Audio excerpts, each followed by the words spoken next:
turn the camera on.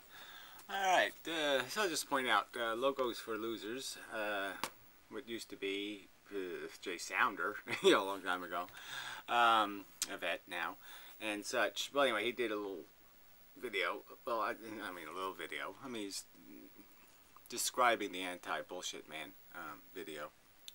blog. And I haven't finished it, obviously, I'm only 4 minutes into it. Just mentioning it, trying to work it out, what exactly the point is of this argument. This argument from something like, you don't have to understand the truth to be you don't have to understand the maze we're functioning in to be a good maze runner. Something like that. Yeah, right, sure you don't. So anyway, anti-bullshit man, yeah, it's a disappointing response from him. Basically just saying blah blah blah blah blah blah blah. I don't care what you say. Yeah, you start this fight, asshole. You're the one making the accusations. I think I pointed out how your accusations are shit, and then you're telling me you want me to provide evidence. Your evidence is shit. All right, so he's mentioned again some stupid link he posted to proof that you don't have to understand reality to be a great social activist and a great productive human being. And his evidence is what the inheritance loafers gave their money to. The 50 most generous donors of the rich and greedy and putrid and disgusting. The ones living off the sweat and death of the workers. The kings. How much money did the kings give us back, right? It's almost like the Catholic Church, right? I mean, it actually will rape your babies, and then it will comfort you by saying, can I suck your son's dick? I mean, this is just hilarious as an example of do-gooding in the world. Where did most of the money go? Fucking higher education, right? These are institutions that pay fucking women's basketball coaches $1 million salaries. Women's basketball. I mean, as if regular basketball isn't ludicrous enough and silly and insane. And these are just the coaches, right? One of the publicly subsidized universities in this state, know what they did with their money? They spent $350,000 on a fucking conference table. A conference table. That's what the leadership of higher education thinks is a good way to spend $350,000. That's how clueless, that's how up their own ass this whole fake facade of lords and noblemen are. Okay, we're living in a fucking monarchy. Okay, where the rich, look, know where they gave the rest of the money? Family foundations. The biggest, get yourself a big juicy salary for doing absolutely nothing thing you could possibly have. It's like the organizations like are curing cancer or some kind of bullshit. No, all they're doing is getting big fat salaries, coming up with silly ideas like, let's all tie pink ribbons. Let's have them sewn on our eyebrows, and then we'll walk to Minnesota. And we'll raise $42 in net profit. I mean, it's not even a lemonade stand. I mean, a lemonade stand for cancer would make more fucking sense than these stupid goddamn fucking events where they raise a big ton of money, but they also spend a big pile of money. Marketing, selling, propagandizing. That's what these foundations, know what their #1 expenditure is? Propaganda. Pamphlets like the religious cunts. Sell the shit. Shove it in the hotel drawers. You put it on Google. Another thing bred in an institution of higher education. Yeah, that's the only place you can come up with a brilliant idea. Let's make the biggest marketing company in the world that sells absolutely nothing of value, commercials, and we'll all pretend it's not evil. Oh, fuck you. This argument in itself is so fucking ludicrous. These people are raping Okay, they're fucking. It's like the Scrooge argument. As much as I love A Christmas Carol as a redemption story, and obviously it is a redemption story, so it creates the theme where the nihilist turns into the realist, or the selfish fuck turns into the oh my god that was so idiotic, right? But the truth is, he can never undo what he did. He gained all his money by driving people into the fucking poorhouse, by ruining their lives, by creating orphans. And then he shows up in his later in life and says, oh, now I'm going to be a great guy and everybody's going to love me. So it's really piss poor. Right? That's not the answer. Make the mess and then clean up 10% of it and call yourself a fucking hero. This is Michael Jackson syndrome all over the fucking place. In 1 year, the guy made $10 million, and he had a fucking publicly televised charity event where he gave away $25,000. Can you believe it? They actually had a press conference for a $25,000 donation. So he gets all this PR that he's a wonderful human being for spending $25,000 of a $10 million profit year. And he's called a great humanitarian. What a great man. He's put on fucking network television as an icon of generosity and goodness.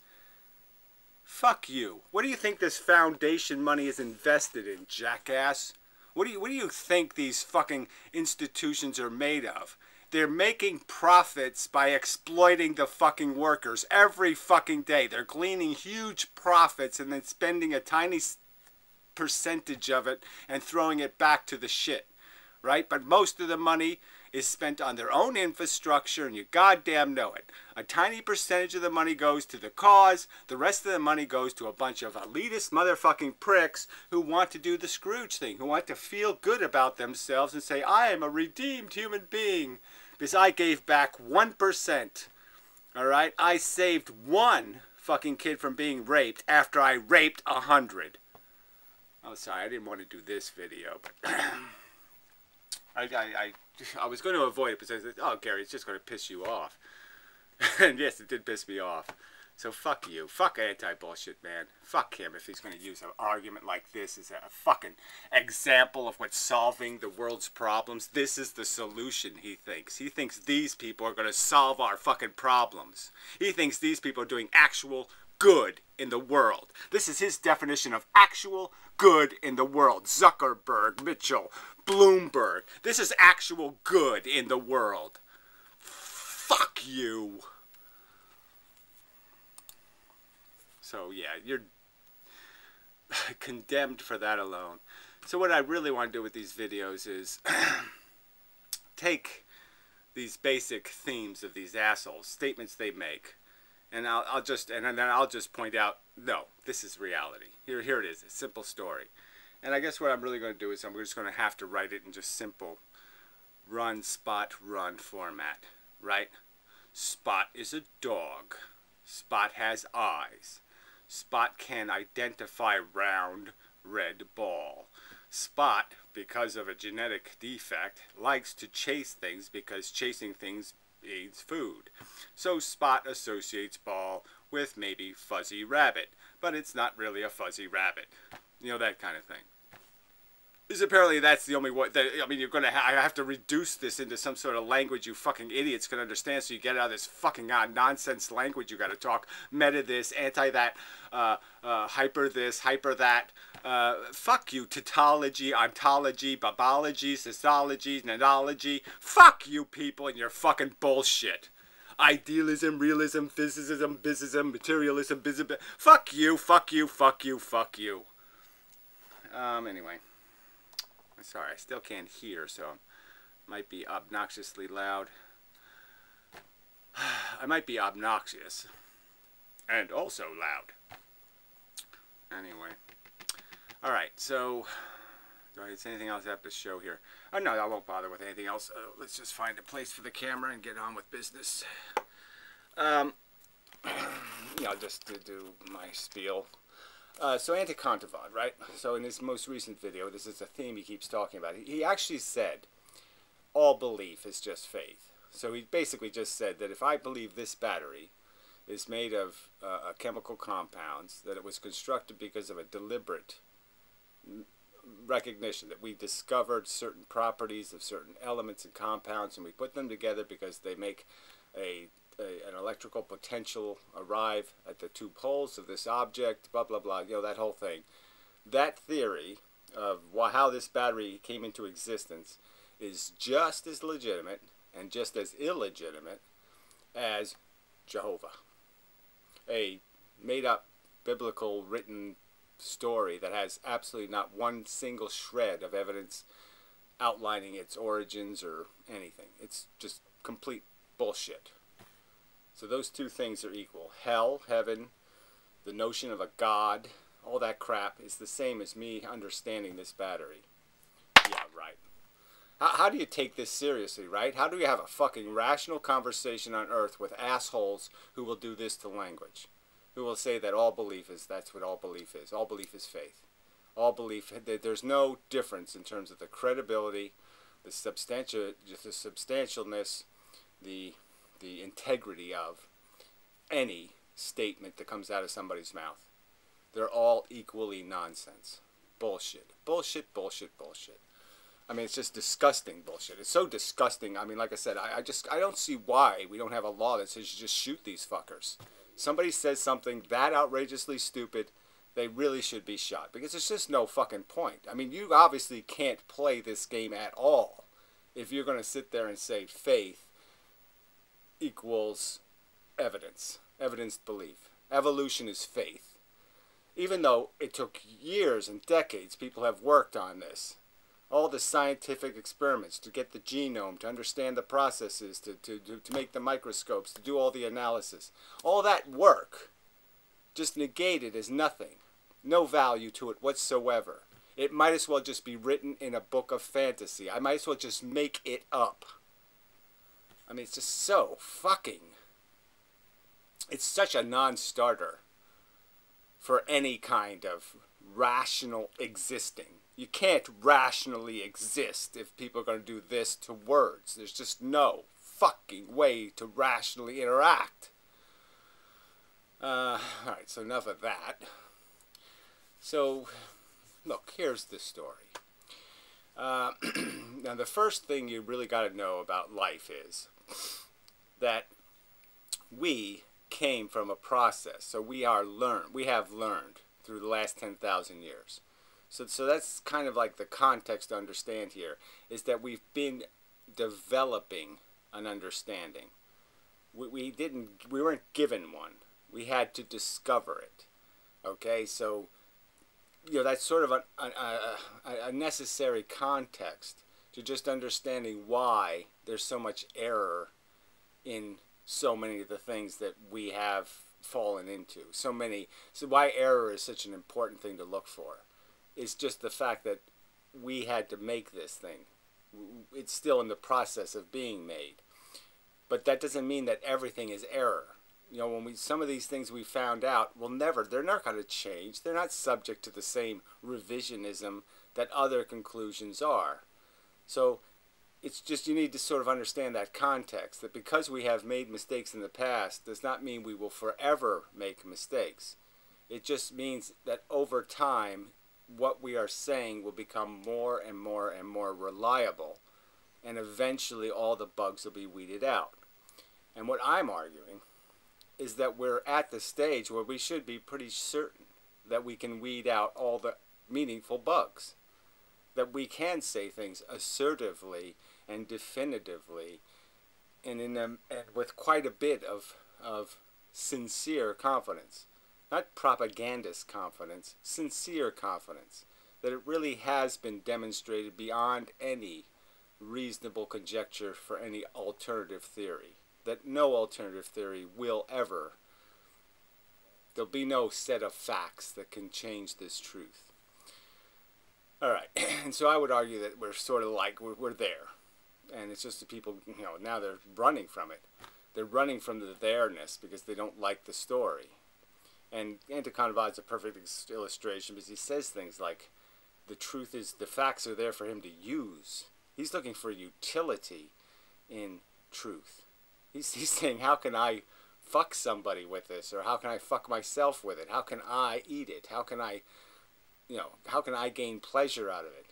He has no understanding of what the truth is really for, which is to improve your function, not to make you happy.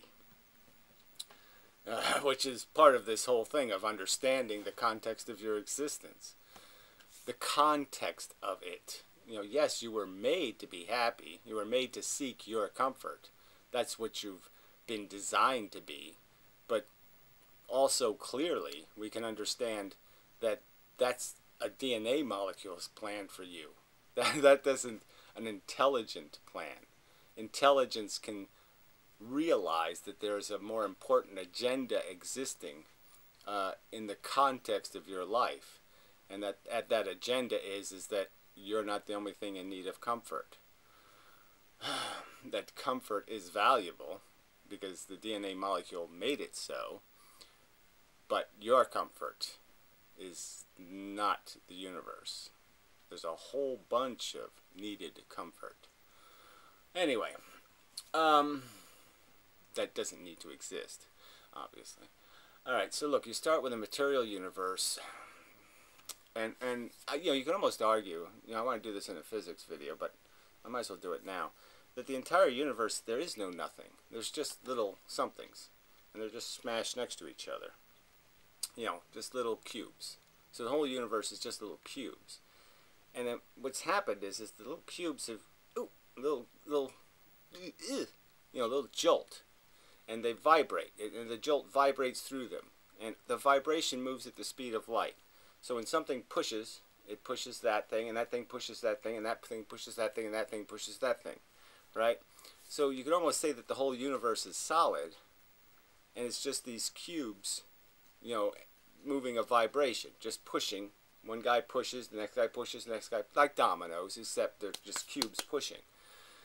And that once you have a vibration, the vibration goes forever. Nothing can ever stop the vibration, right? Because in this cube universe, there's no such thing as friction. So the vibration just goes forever, theoretically, through the cubes. And so what happens is like all the explosions you know of, there's this idea that some of the stuff flies out free, goes really fast and disappears, but then some of the explosion gets stuck. It gets caught. It can't push the heavier pieces fast enough, and it ends up creating pressure behind that heavy stuff. And so, like in a nuclear bomb, lots of things, it has this very high, it has stages of its development as an explosion. And there's stages where there's very, very high pressures created. And that's what happened with the Big Bang. The Big Bang is essentially the biggest nuclear explosion ever. See, you can make, theoretically, you can make a nuclear bomb infinitely big. It doesn't have a theoretical limit. You could make a nuclear bomb the size of the Earth, and it would blow up a galaxy, theoretically. That kind of thing. It's just the release of what are trapped vibrations. So those little cubes I was talking about before, that's what matter's made out of. It's a bunch of cubes, vibrations spinning around in circles. And when you release them in a direction, that's an explosion. Alright, so look, this is what the universe is. Alright, so it's this mechanical thing. And what happened is we're trapped in this pressure field of the explosion. And in that pressure field, there's stuff coming from all directions because the stuff is bouncing off. See, the heavy thing gets moving, right? In like the heavy bit, the piece that broke off, it still didn't particularize. So the heavy bit that can't move as fast as the little bits. You can sort of understand that, right? So the big bit can't move as fast as the little bits, and the big bit slows down, and then stuff bounces off of it. The explosion actually bounces off of it, and that's sort of what we're in. We're in a bubble, and the stuff is coming at us from all directions. The photons, the gravitons, and that's what gravity is. So anyway, the whole universe is held together by gravity. This is the only force is gravity. Gravity is magnetism. Gravity is electricity. Gravity is the nuclear force, the strong force, the weak force. Gravity is everything. Everything's gravity. Gravity is gravity. Yeah, right. And that's the way it works, right? The whole thing is held together by this pressure. So anyway, but now you have this trick. So this one little stupid trick in this whole fucking idiotic field of little squares and vibrations. There's one little circumstance that's just really dopey, and that is that if 4 of these things come together, it has to be 4. See, 2 would make it simple. See, I could make the example really simple with 2. I could just say, okay, there's 2 things that are coming this way, and the pressure, okay, is coming at both ends. And see how they would block the pressure? Pressure blocked, and that would end up pushing them together, and they get caught in a spiral. Well, the trick is there has to be 4 of them, because the speed of the pressure bits, the quantons, the pressure of the little bits coming down has a speed, and the speed across the diameters, the circumference is bigger than the diameter, so it wouldn't work out. So you have to actually have 4 of them that, like, this one blocks the gravity of this one blocks the gravity of that one, so it has to be 4 of them. Well, anyway, and they get caught in a spiral. So there you go. There's the beginning of the material universe. Okay, that's how matter is made. All right, and so that becomes the proton, the neutron, the electron. That's what those are, is a collection of these little bits caught in gravity, nuclear gravity. All gravity is nuclear. Okay, and it's just obviously stronger, you know, when it comes to the nuclear, the atomic bits. Gravity is obviously a stronger force because it's the bits are hitting are proportionally bigger. They're closer to the size of the graviton. Duh. I mean, Einstein should have been able to figure that out, for fuck's sake. Piece of crust on my keyboard. Anyway. Alright, so, yeah, I've only gotten to the material universe part. Alright, so it's a material universe. Okay, so this stuff starts collecting together, and you can, you know, we have this understanding of the elements. Okay, there's this table of possible configurations of these swirly bits in what could be called galaxies. Okay, as a metaphor to atoms. You know, these galaxies of trapped vibrations. Bits. So a galaxy of bits, and it becomes this atom, and this atom has its own set of properties. So now it's like its own little bit with a little bit of gravitational capacity. It's got the same blocking capacity that the little bits had, and they're still blocking the same gravitational gravitons. There's still little tiny gravitons, but there's zillions and zillions of them, tons of this vibration shit happening. The vibration's all fucking full. The air is full of this stuff moving, these squares being pushed in a direction. Because we're in the pressure part of the universe. High pressure. Very hot where we are, so to speak. Alright. So anyway, so you got these elements, and then the elements can combine, you know, gravitationally. You know, by... You know, the gravity's a little subtle in the sense that they're sharing a planet. So it's like 2 solar systems come together, and they end up sharing Pluto as the thing that ties them together. And that's sort of what molecules are doing. So anyway, the molecules can attach to each other based on what kind of planets they have available for attachment gravitationally. And they become compounds. Then, well, so you have all this stuff in the universe. You have these basic elements, and then you have almost an unlimited way of combining the elements into complex globules of compounds. You know, big giant molecules can be created, and one of the big giant molecules is this DNA molecule. It's this big giant chain of a bunch of you know, 10 or 15 compounds. So there's those 10 or 15 compounds, you know, kinds of junk, and it can arrange that junk in such a way, and it sustains itself in that condition. And these DNA molecules can be really, really huge, long strings of connections of this stuff, and this double helix thing and all that shit you hear about. So it has a structure that affords it to do this. It gives it these properties. And then this molecule can create chemistry, because it's sort of the way it's constructed. If stuff hits it, it'll play with it, and it will combine it with other stuff and create a compound. So it's really a little chemical engine. So we think of it as being, you know, this thing that just carries blueprint information, but it's more complex than that. And so in the evolution of life, the DNA molecule it originally was a worker. The DNA molecule actually made chemistry in its earliest days. It went to work, and then it retired and just became a smart guy that just told people what to do, that kind of thing. That might be a metaphor for it. It's transitioned in its function through the evolution, and certainly through the early stages of evolution. So anyway, the point is, you have this complex molecule that can do these complex things, and one of the things it ends up being able to do is copy itself. Okay, it can tear in half, and all the bits that were on the other half end up collecting on this half because of the way it's made and the way that things can attach to it.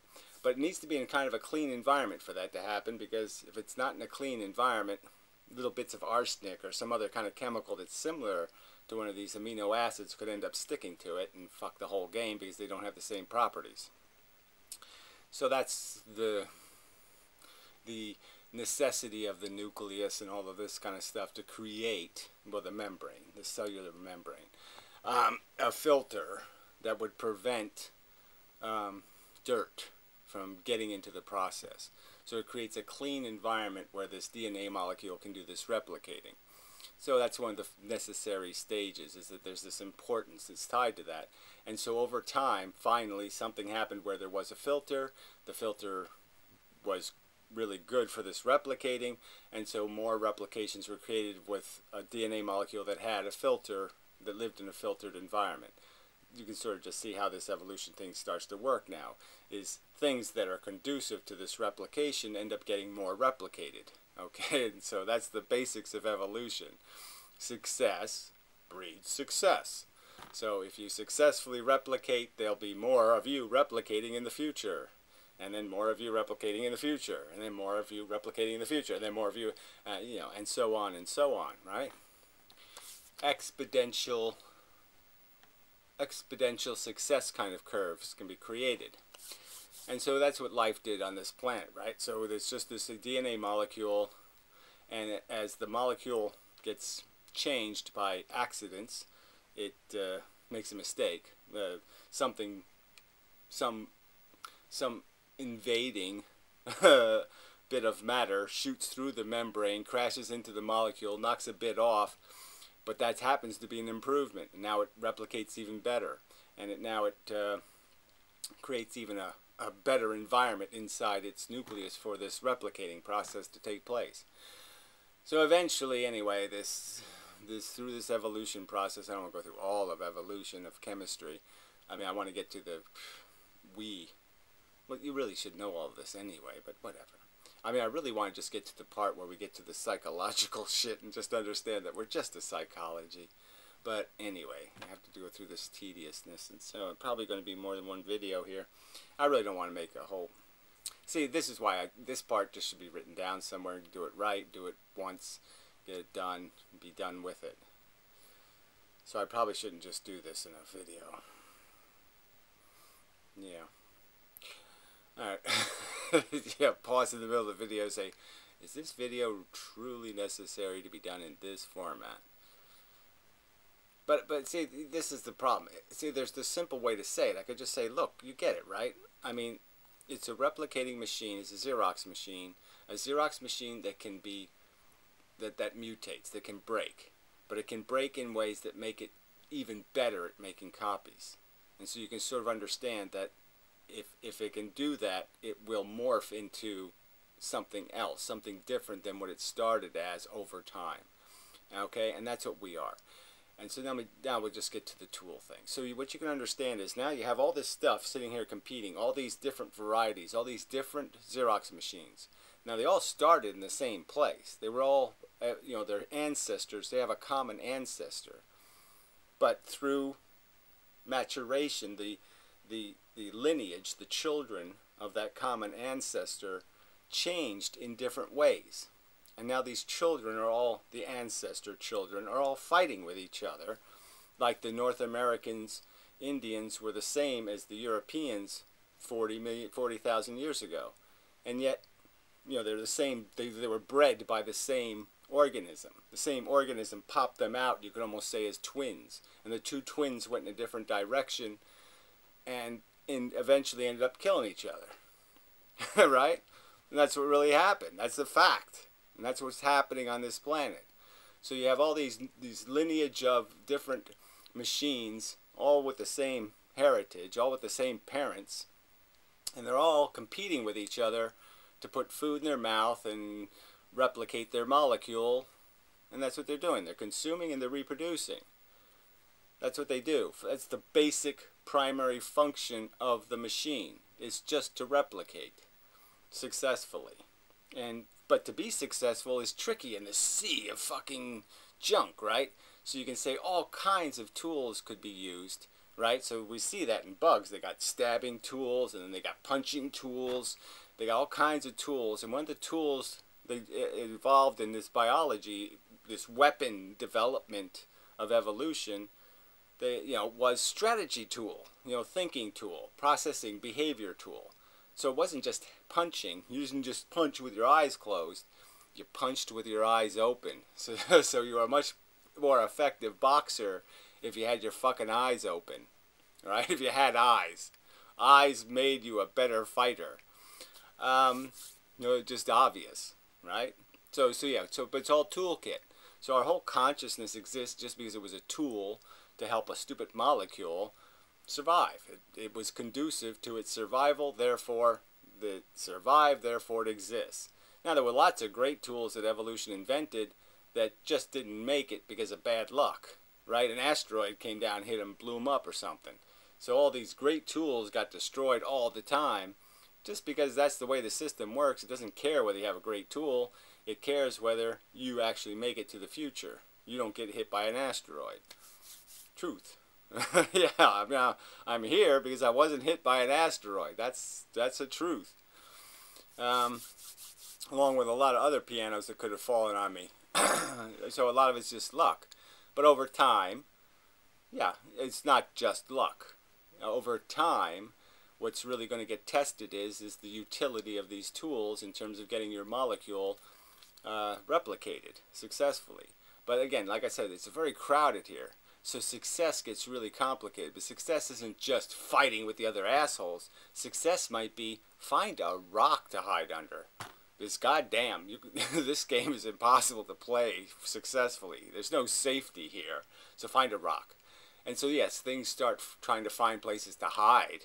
Things do all kinds of things because that's going to be conducive to survival.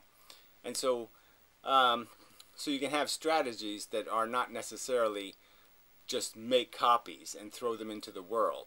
You can have strategies where you take care of your little copies. See, some animals, they just hatch 1 million babies and just say, fuck you, you're on your own. And then other animals, the strategy is, no, only have a few of them and take really good care of them, protect them, shield them until they're fully maturated and they're really a good monster.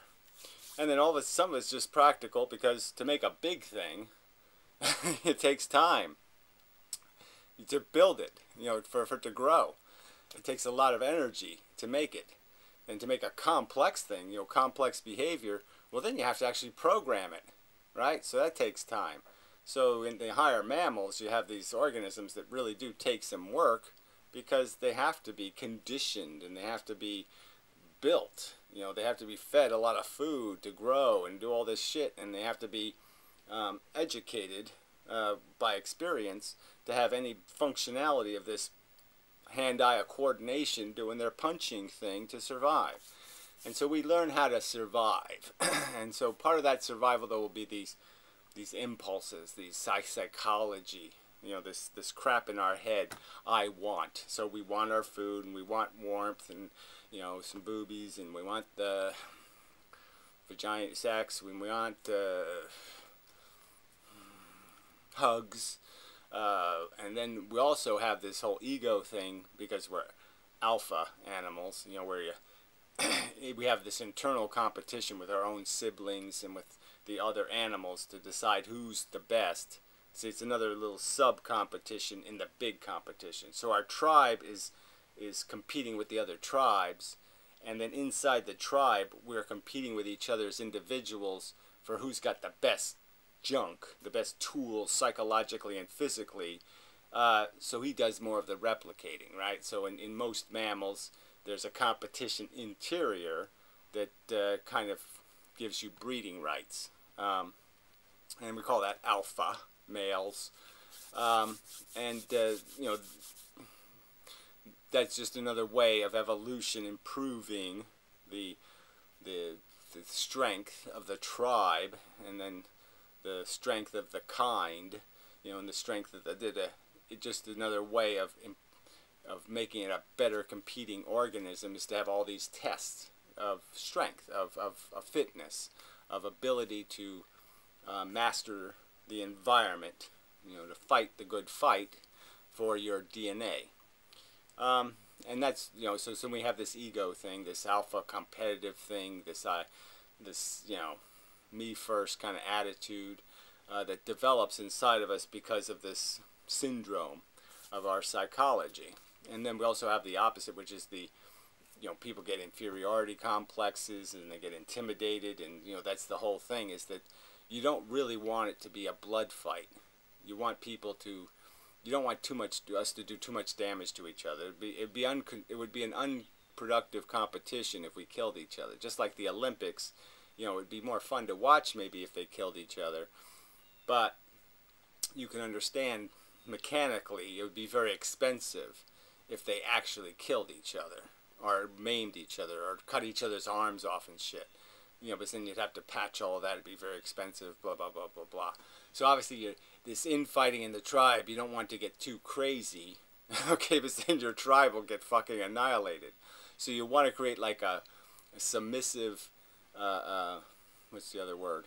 A passive-aggressive, submissive and dominant kind of relationship where the submissive will back down. So we have mechanisms inside of us where we get humiliated or, you know, something else, and we just kind of, you know, I suck, and we just kind of wander off to try to heal our psychological wounds instead of physical wounds. All right, but this is what's running us, is this bullshit psychology. Now, the real great thing is that we have this scheming brain. So here we are. In this evolution process, we were given all this desire shit. You know, all these feel good if you do this, feel good if you do that. You know, pain to avoid bad things. So we had all this pre-programming, but we also had this capacity now to learn. So we could go into the world and we could, through experience, learn to balance ourselves to almost any environment. So like a goat, we could learn to eat anything, or we could learn to live in any kind of environment. We became very adaptive. And there was a very good advantage to being able to live in the desert, and live in the mountains, live in the trees, live in the water. It's very good for an organism to have that ability to, you know, think on its feet, so to speak, feel on its feet, move anywhere, and deal with it.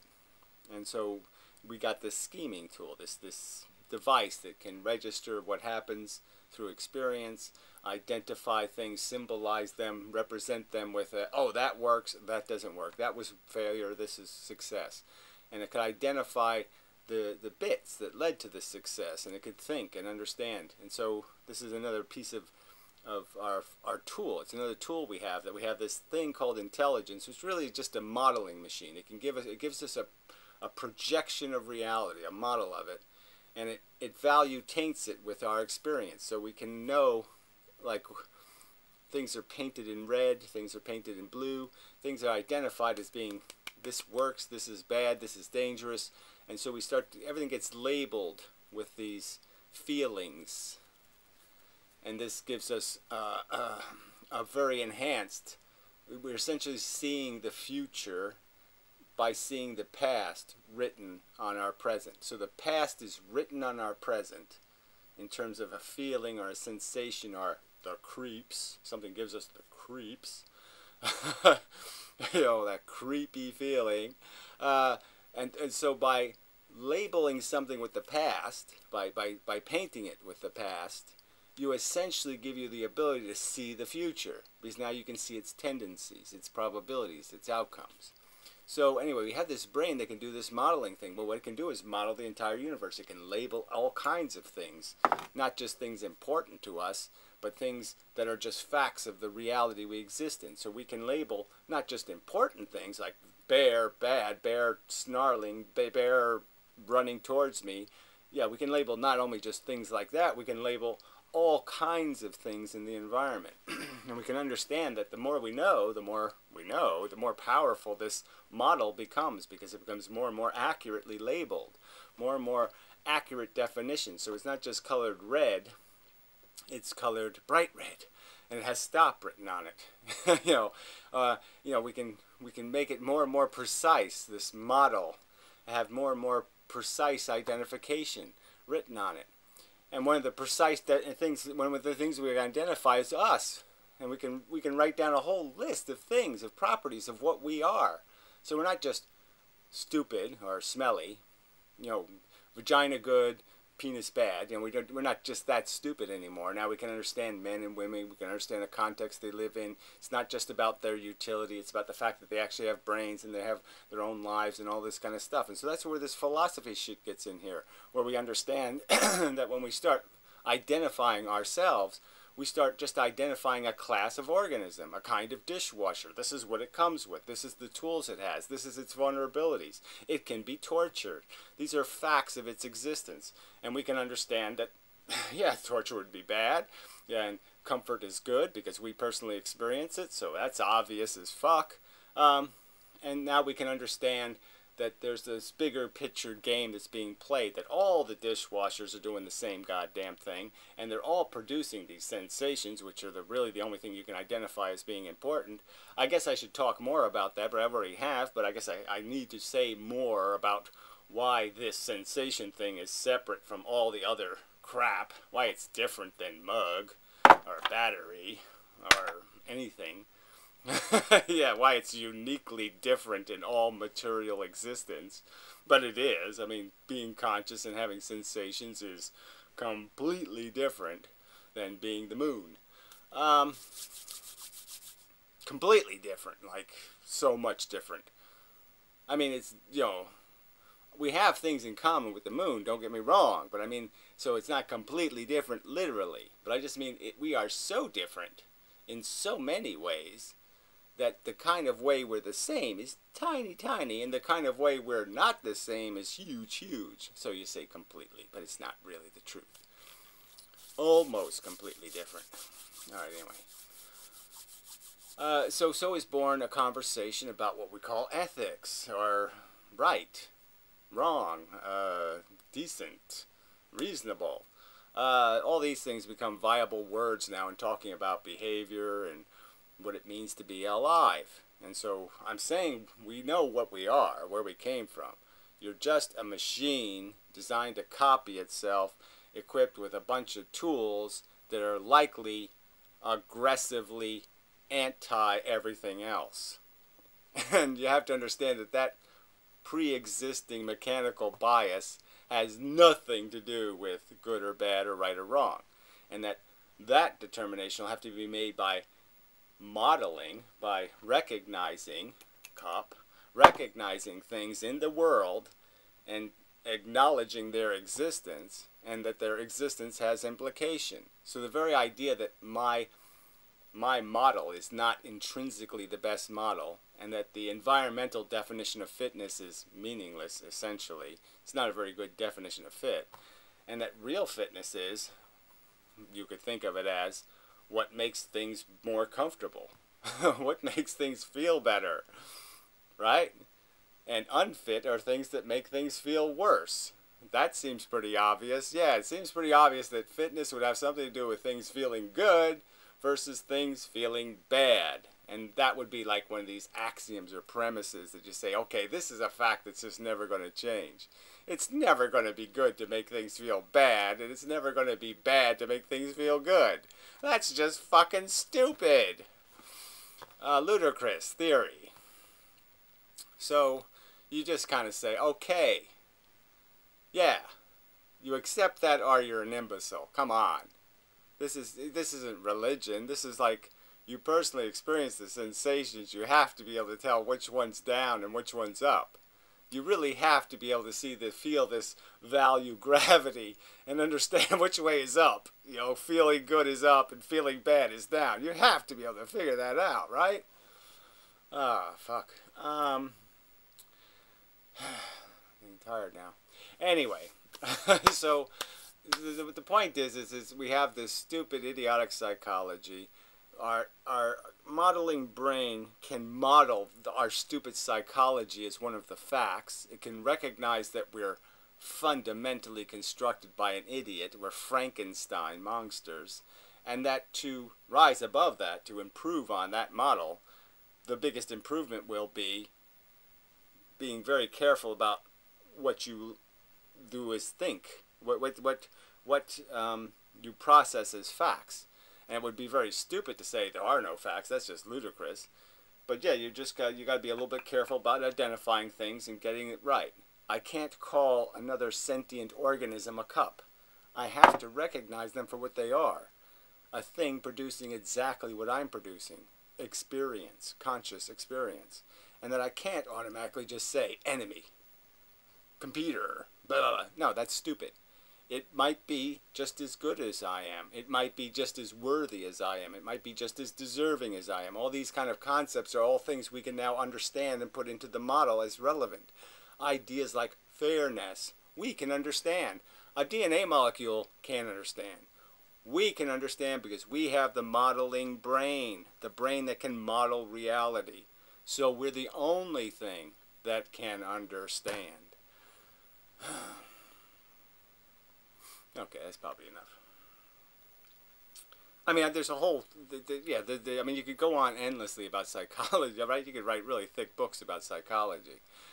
And the difference between psychology, my personal interests, needs, desires, loves, my taste in food, my taste in women, that kind of mush, and the real meaningful stuff, which is properly labeling what's going on here. Not only what I'm doing, but why I'm doing it, and what the other things are doing, and what the fuck has meaning here, what is valuable here.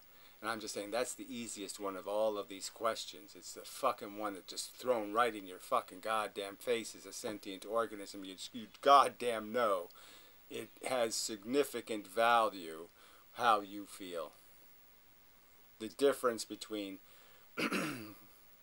cancer tumor pushing your eye out of your head and you feeling horrible headaches and pain and nausea and all kinds of shit, and you sitting in a relaxing chair rubbing uglies with your significant friend is goddamn huge.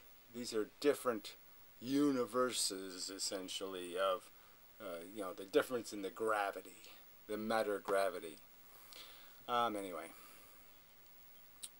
it's just not the.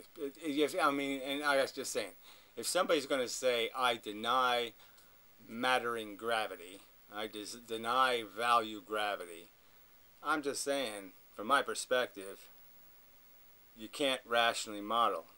You're not rationally modeling. You're denying the necessity of rational modeling.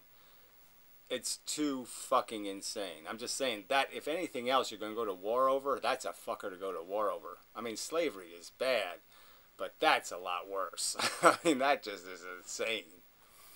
You can't go anywhere good with a model that hasn't properly identified what blood flows out of. I mean, if your model doesn't understand what the good and the bad things are in the world, you're fucked as having any hope of marching through there without squishing an awful lot of valuable shit. And that's the liability of nihilism, irrealism, bibble-babbleism, religion, spiritualism, all this mushy crap that tries to say we're something other than the fucking bugs that we goddamn are. Enhanced bugs. Bug 3. Bug version 3.7. Yeah. Just a version of the bug plant. Yeah. Anyway, alright, that's enough. Till next time.